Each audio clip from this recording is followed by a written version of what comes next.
this week's NXT and Lucha Underground were. And or had. Alright. Yeah? Not your best, but I'll take it. Alright, this is the wrap up.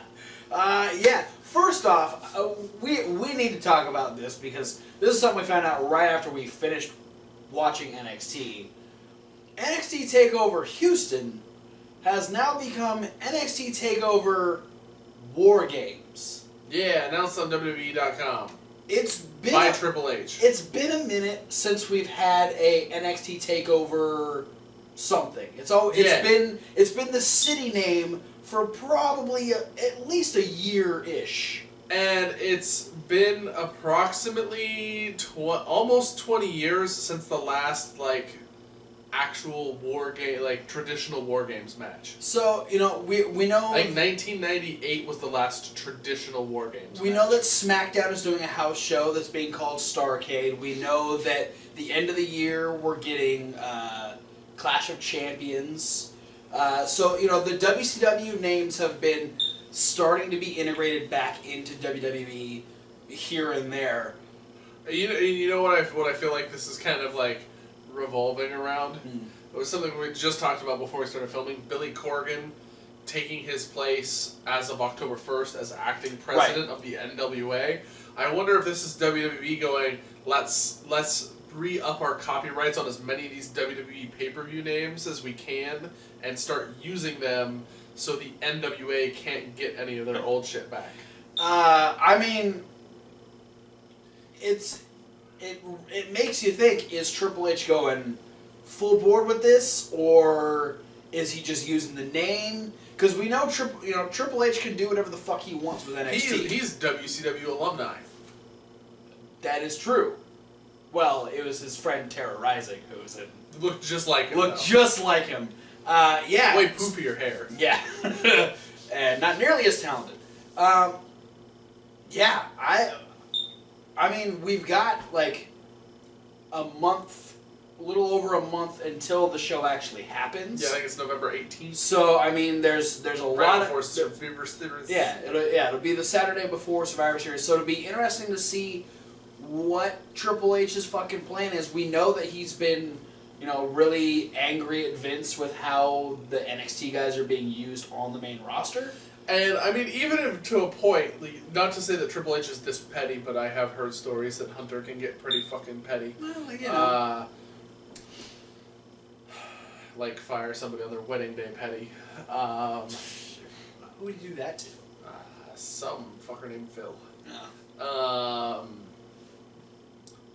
But,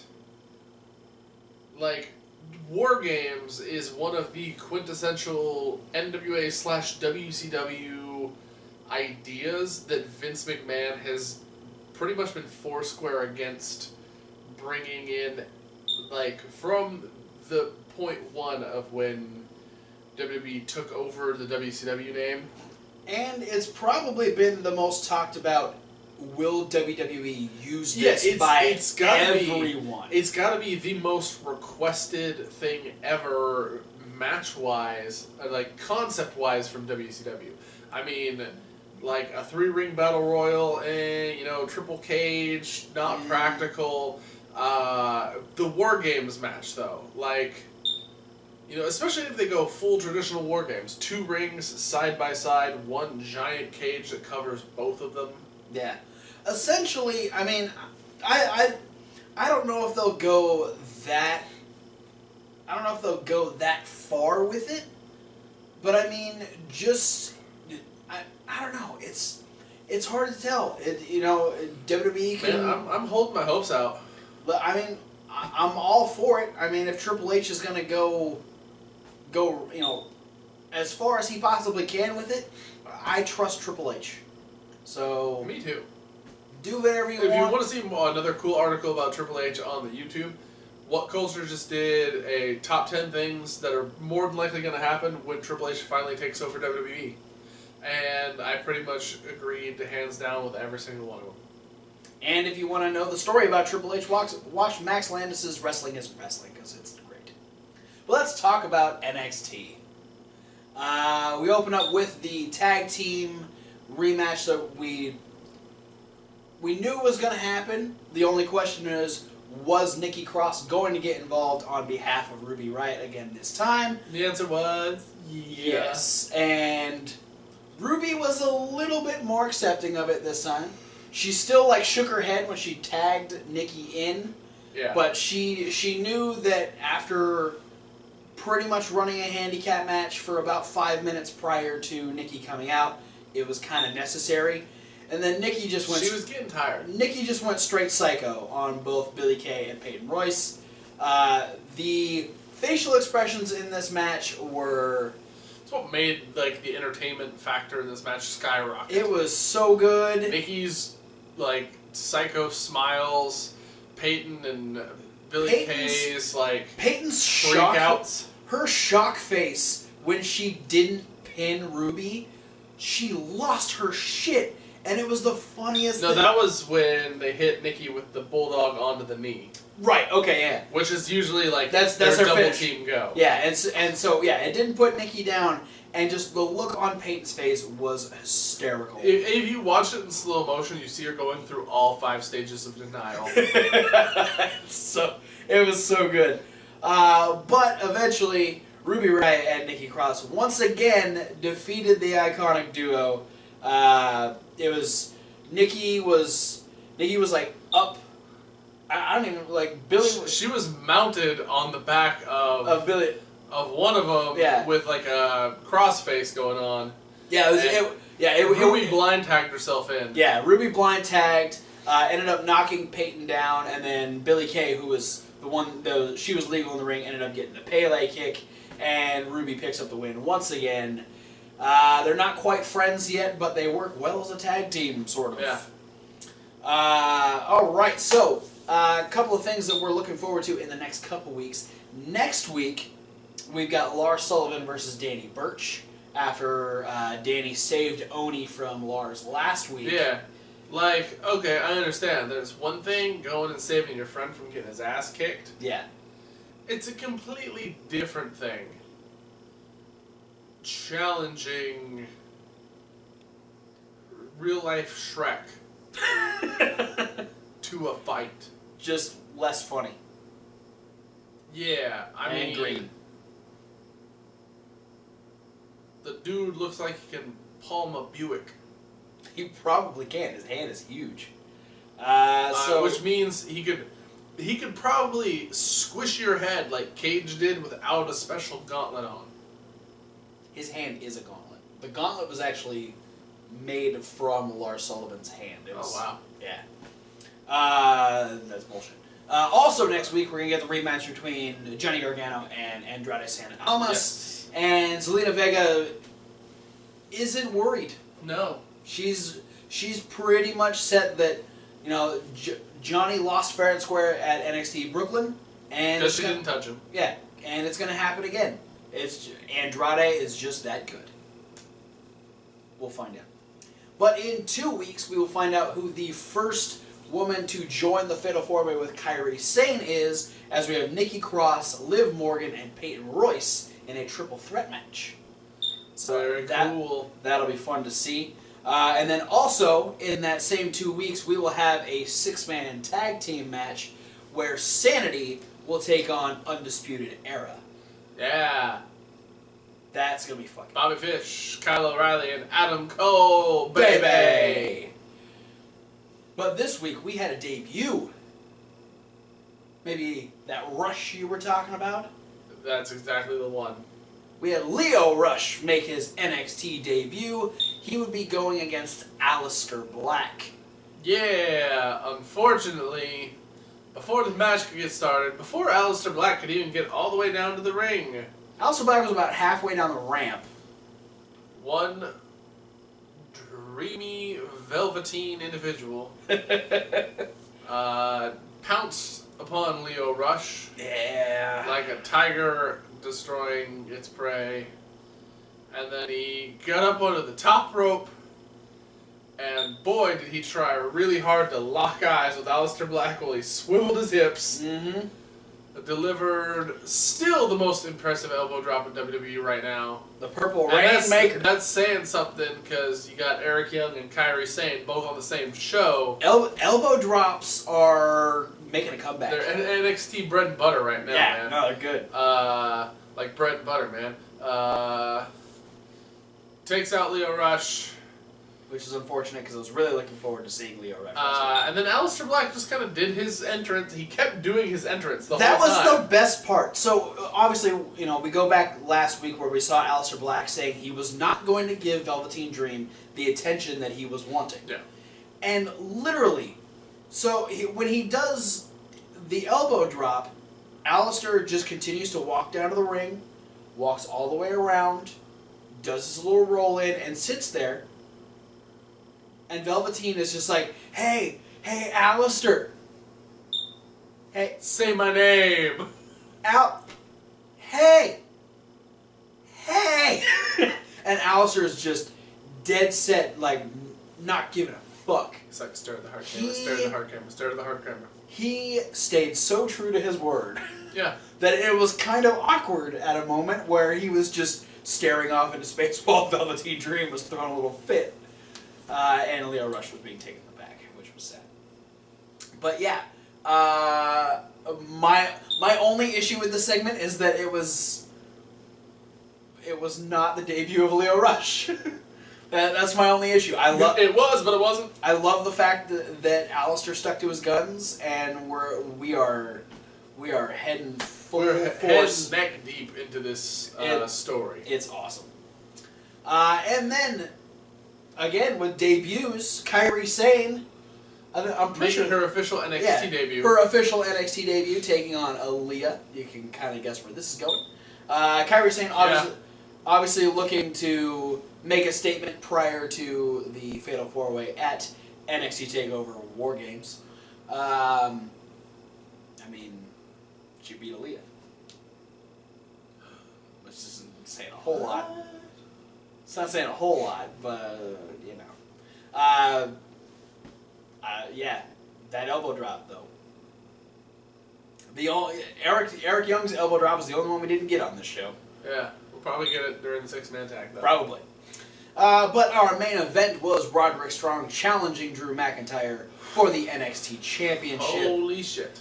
These guys kicked the shit out of each other. Literally. Well, maybe not literally. They kicked each other hard, though. Like, I love how giving Drew McIntyre is, because he let Roddy ruin him. A really good babyface. Yeah. And that's the thing is, like, both these guys are babyface, so, you couldn't really, like, the crowd was extremely split for this match, which is great.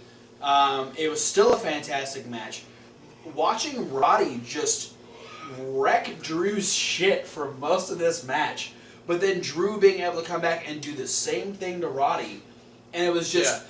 It was a lot of, like, on Drew's side, he was playing the fact that he was way bigger than Roddy. Yeah. So a lot of Drew's offense was, being able to hit Roddy when Roddy's not in reach, with, like, punches and big boots, or just hurling Roddy across the ring with different suplex variations. Yes.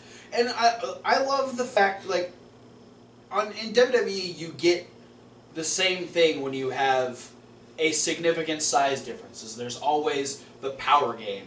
This person can't stop the power game. This person can't overcome the big man until they can take out a knee or, drop them down with something. You know what works just as well? The lower back. Yeah.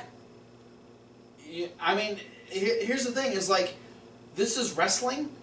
You don't have to put over the big man by being the most dominant. Just have him be able to withstand constant abuse and make a comeback. Yeah, and man, that abuse really took hold when Roddy backbreakered him on the ring steps. Ouch. Drew did get his receipt when he powerbombed him into the ring post. Yeah, the powerbomb to the ring post was the beginning of the end for one Roderick Strong. Taking nothing away from Roddy, though. Because Roddy hit about 400 backbreakers. A couple of lifting knees. And a couple drop kicks to the kidneys, just for good measure. But yes, eventually, Despite all of his attempts, it was the Claymore kick that put down Roderick Strong, and Drew McIntyre is still the NXT champion. They shook hands after the match, and Roddy was leaving, and he got visited by Cole, Fish, and O'Reilly. Yeah, a little bit of potential recruitment for Undisputed Era. Yeah, they kind of looked like they're like, hey, we know who you are, Yeah. and we've seen you before. We might have been in an honorable ring before. Yeah, and the whole thing too was like Roddy's like kind of tense about the situation, and they were telling him like, no, calm down, we're not here to fight. Yeah. They said they even like they pointed at Drew in the ring like, no, our problem's with him. Yeah. Yeah, Roddy was definitely weirded out, but like they were all pretty cool about it, and they just kind of left him with a few things to think about. Roddy even kind of like taking another look back at Drew before he actually left. So I'm gonna be real. I'd be cool with a Roddy heel turn, joining Undisputed Era and having them be the NXT 4 Horsemen. I'm okay with that. Or the actual Ring of Honor. Squared Circle of Honor. Yeah, the Squared Circle of Honor. So, yes, NXT, keeping us interested. War Games on the horizon. Yeah, man. Can't believe if this really pans out, you will I'm gonna be so excited. Like, for me, I didn't watch WCW. I've seen War Games matches, and they're great. I bought the War Games anthology. Yeah. When they released it. So, I mean, it's NXT. I'm excited for NXT every single week. Every single time there's a takeover, I know I'm getting something good. So, whatever Triple H wants to do, I'm cool with it. But let's move on to night 2 of Ultima Lucha Trace. Yeah, and this one, maybe not. I don't know if you can say that it lived up to night 1, but it sure not for a lack of trying. Well, and here's the thing: is we've got we've added a few extra matches, so we've got around like 10 matches in a million matches, something like that. But I mean, after the 2 that we got last week, you weren't gonna do anything bigger than Fox versus Killshot. Yeah, no. So this one was definitely more. This was the cool down. Yeah, this was a little bit of a cool down. Before we go into another. I mean, the last 2 parts are going to be big time. Like they're just going to keep building. So first off, we have the Unique Opportunity Battle Royal. Yeah. I mean, everyone who isn't a contender for something is in this match. We've got the entire Rabbit Tribe. We got Masquerita Sagrada. We have Vinny Massaro. We have the other 2 members of the Worldwide Underground that are eligible. We have PJ Black and Ricky Mundo. Jack Evans still got his jaw wired shut. And the return of Pimpinela Escarlata. Yeah, Son of Madness. Yeah, Son of Madness was in it. Argenis? No. Was it Argenis? Yep, Argenis. Yeah, you're right. It's one of them. A lot of A names in Lucha Underground. Yes. So, yeah, it wasn't a whole lot to talk about. It was a battle royal. People got thrown over the top rope. That's how it works. But eventually, due to Ricky Mundo being a fuck-up, like he usually is, he couldn't save himself, nor could he save PJ Black, and they were both eliminated by the Mac. Yeah, Mac taking out Worldwide Underground, who, they've been a thorn in the Mac side for the better part of the last 2 seasons. Yeah, Mac has been a definite nemesis of the Worldwide Underground. Yeah. And so, because it is a unique opportunity, Dario comes out and lays down a new match that we are getting next week. The Reptile Tribe will defend the Lucha Underground Trios Championships against the Mac. The unique opportunity, not only is it a title match, but Dario gets to pick the partners that the Mac gets to go to war with. Yeah, and this is a double-edged sword, because, don't get him wrong, he gave him 2 incredibly skilled, athletically gifted, and tough-as-nails tag team partners. Probably some of the best you could have picked in the entirety of the Lucha Underground roster. Who are both probably gonna have to take wheelchairs to get to the ring. Yeah. Because they murdered each other last week. Yeah. Killshot and Dante Fox will join the MAC in 6-man tag team action for the Trios titles. Wow. Yeah. Watch out for the Undersnaker. Everybody go after Pindar. Pindar Mahal. He's the little one. Yeah. So, Drago's the littlest one. That should be interesting. Also, we're only getting 2 matches next week. Our second match will be the ladder match for the Gift of the Gods Championship, Pentagon Dark versus Son of Havoc. I thought we were getting last luchador standing next week too. No, it's just the two matches. So I'm pretty sure they put like way too many matches for the last night. Because they said we had 2 championships on the line next week. We might get last luchador standing. I'm pretty sure last luchador standing is supposed to be the main event next week. I might have missed that.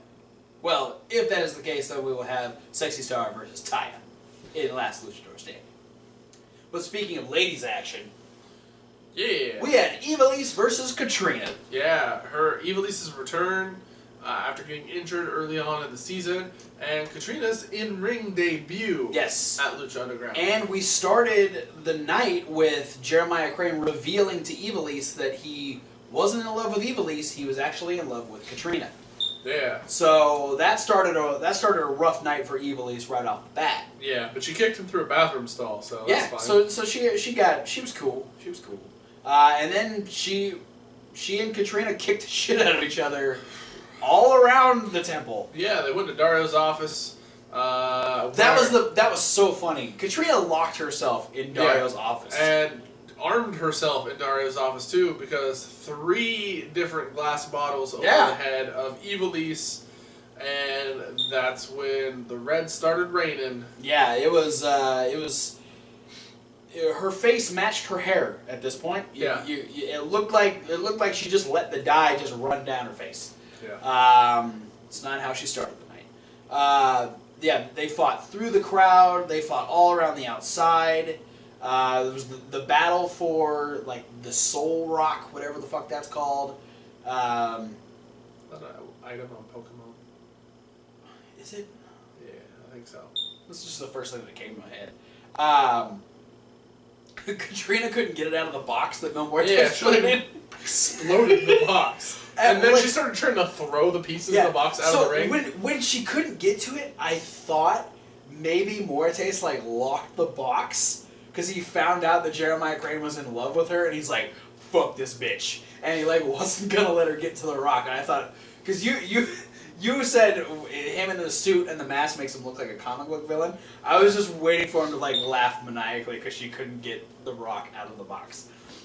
Regardless. They fought over that thing quite a bit. And it ended up being Katrina's undoing. Yeah! Because she got domed with a rock, and then dropped on her dome. Yeah, with a little fucking, step up DDT, which was fucking cool. Well, it helps, because Ivelisse isn't very tall. Yeah. So if she can get a little boost to the DDT... even if it is an extra foot, it's fine. She drops Katrina, picks up the win, is celebrating, and then shit just goes the way it usually does for Ivelisse. First off, she had the Rock in her hand, she was feeling victorious, and then all of a sudden she got a fucking hammer to the knee and the ankle. Jeremiah Crane fucked her shit up. Which has been the undoing for Ivelisse twice now.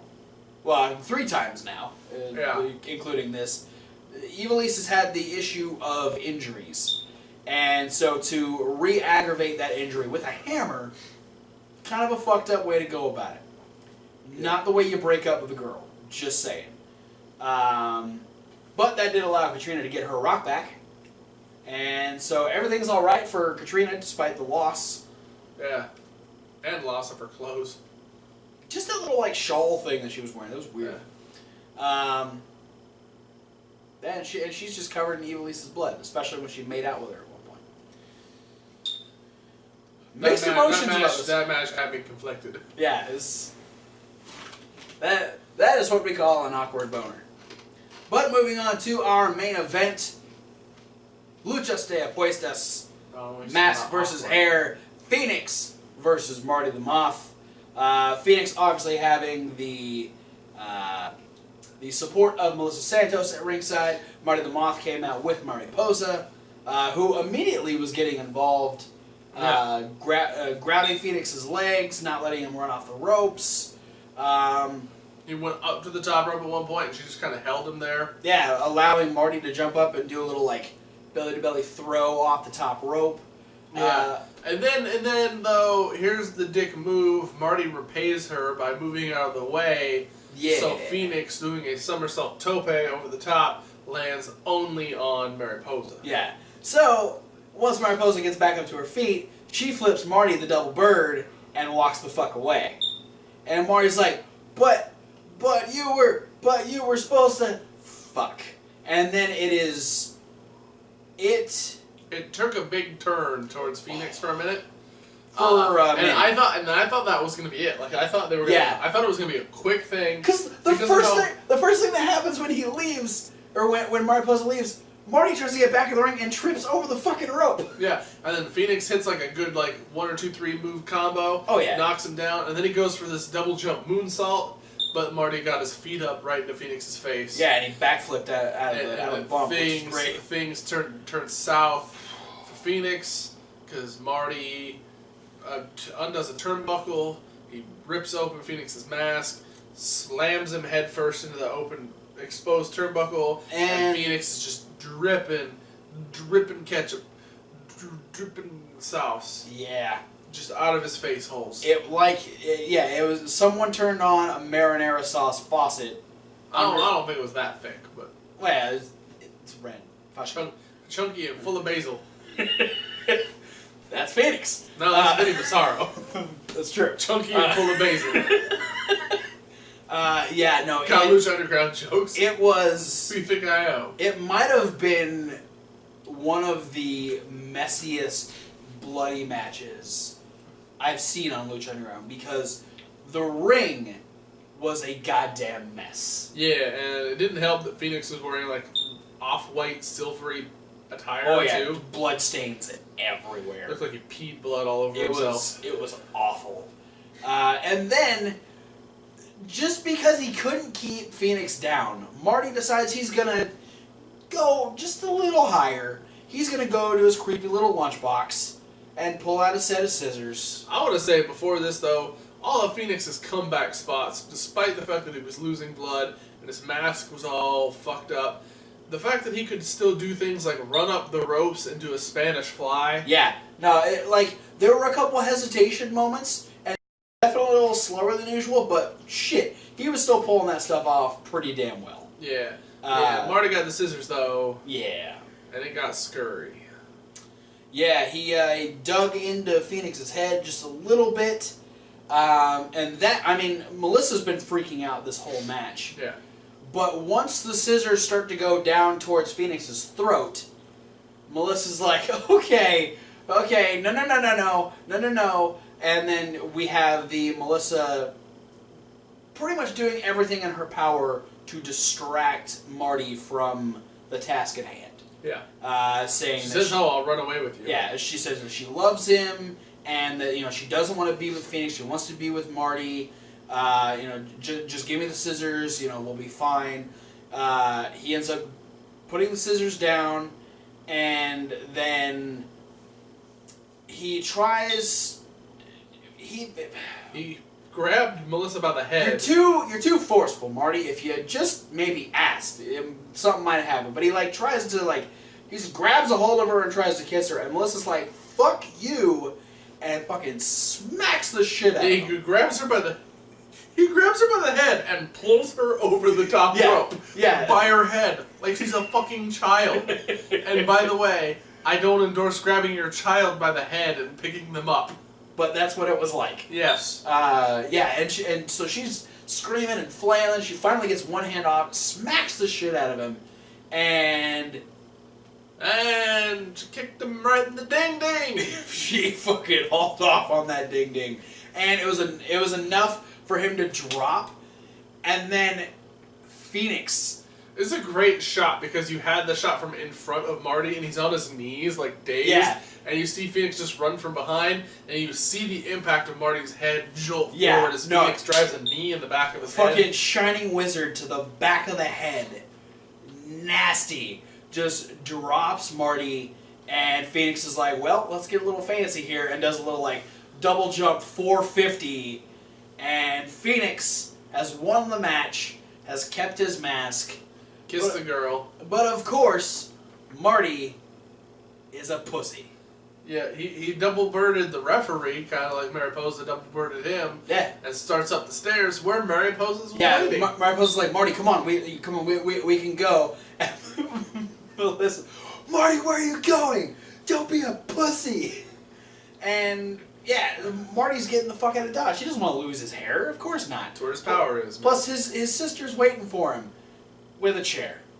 And she blocks him on the dome. And then throws it on him. Fucking drops it on his chest while he's on the stairs. She had handcuffs. I'm not going to ask questions. I'm going to ask questions. Of course you are. Can I have your number? Can I have it? So she ends up handcuffing Marty to either banister on the stairs, and then wheels. That's way too fancy for the temple staircase to call those banisters. They're handrails. Hey, I'm giving the temple some credit. Shut the fuck up. Let me tell the story. I'm sure Dario would approve. I got you, Hefe. So Mariposa wheels over the little like barber kit who's got all the tools, and she's like, Melissa, have at it. Hands her the scissors. Phoenix already has a handful of Marty's hair, like fucking ready for it. Phoenix has done this before. So they start chopping and shaving, and Marty's just saying that he's gonna kill people, but he can't do shit. And they leave Marty with kind of like a horseshoe. It's Hogan skullet. That's way more credit than what it looked like. There were like shave marks in the middle. It was kind of hanging out over here. It was still long on top and scraggly down the side. It was fucking awful.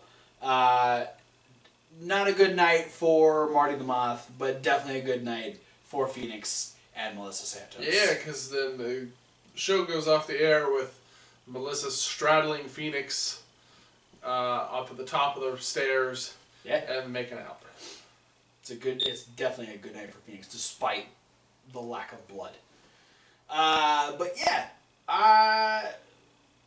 still a good show. I'm looking forward to the next couple weeks. We got at least 6 more matches, depending on what Dario decides to do. He might add a few more.